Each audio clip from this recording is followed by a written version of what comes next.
นี่ค่ะค่ะbữa cha cha cứ bực no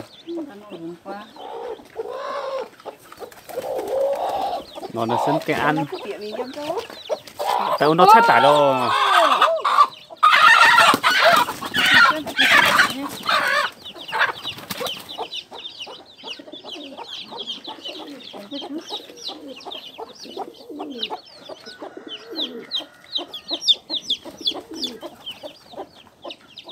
thô thô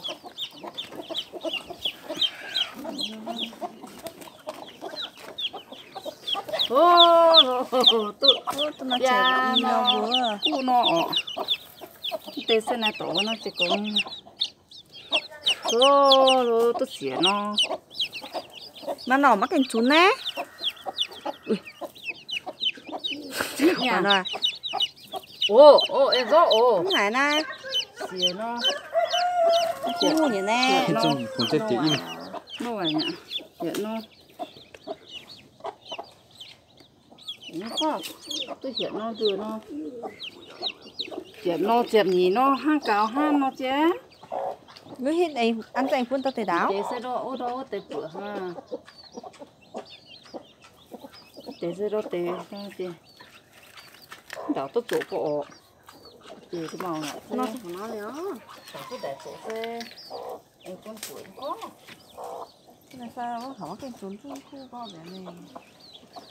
quả nhà nữa quả nhà có khúc bánh có tan á hay là cái gì vậy em cũng nhiều tại mà giờ bận toàn phục kinh thế mẹ phải xí cố tại rồi khoảng để xe nó sẽ vừa sao nhỉ á nhà ra cũng nhiều ra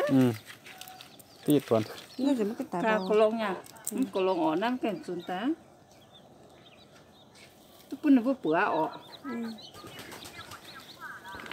này cả cái giờ nữa bún nó vừa bữa ra nhà đó tôi ít nó có chút cái bữa này tôi tôi tải đâu mà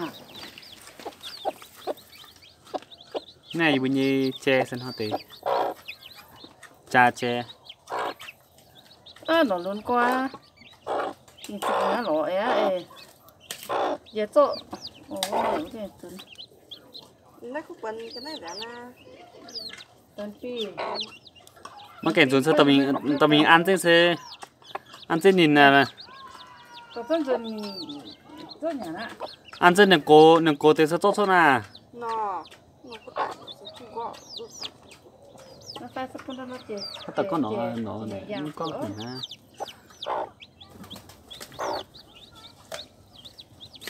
tụi tao chơi dần chơi nhả nè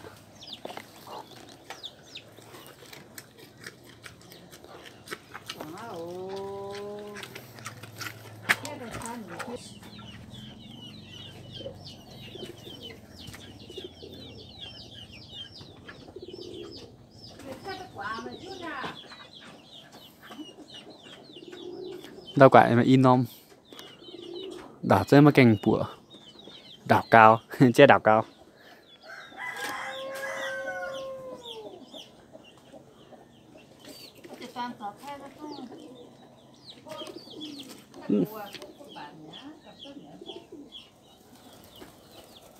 dùng đi sơn tạt tùng biển đất tạt dầu phó tạt tùng à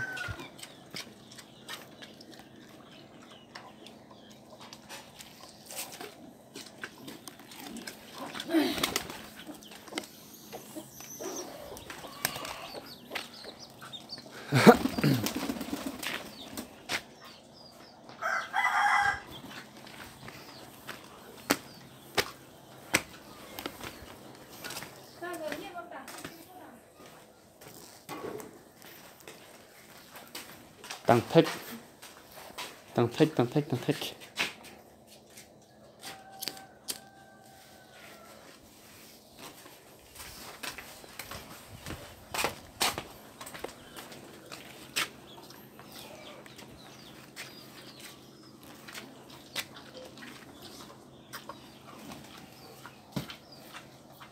số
tiền tuần hàng được cái mảng và nó phải để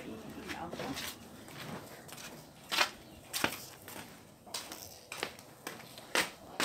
Ôi ôi ôi ôi tụi nó à.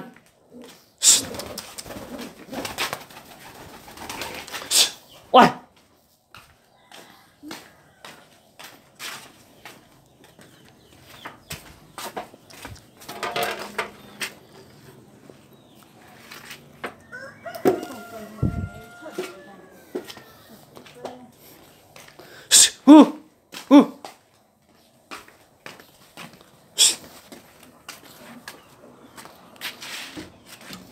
quân chứ gì ta.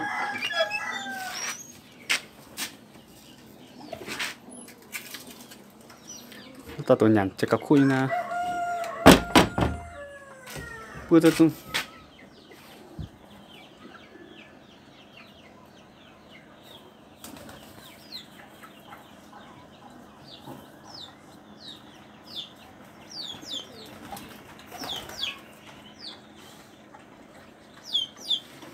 Bữa tôi nhàn chứ. Ôm ăn thằng à. Giờ chỉ dám tới đi. Tất số khuy gai. Thế này. Này ăn hai mình kê được không? Nó mà tùy biển tay. Số mà tụ.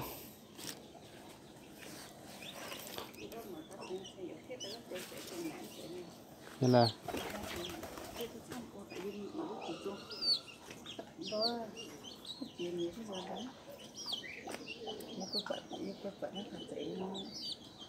tuần sau không bỏ.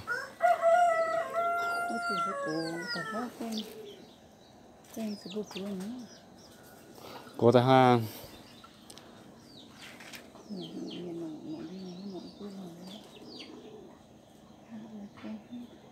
Dạ miền mấy tính động á.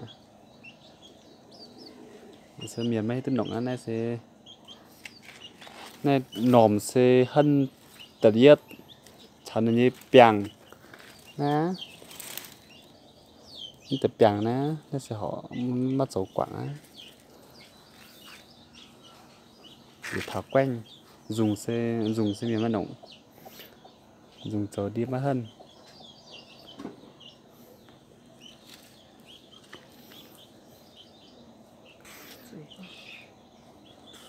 đối cái gì bộ môn sẽ đóng tiêu ấy đúng nhận chăng cái gì bộ môn sẽ đóng tiêu mà cháu đối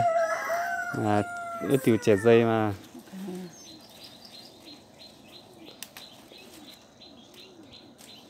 cho ra cứ hấp dẫn dùn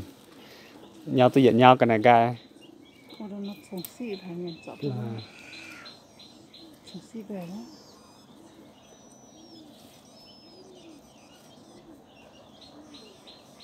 Trồng xì về đó nhỉ.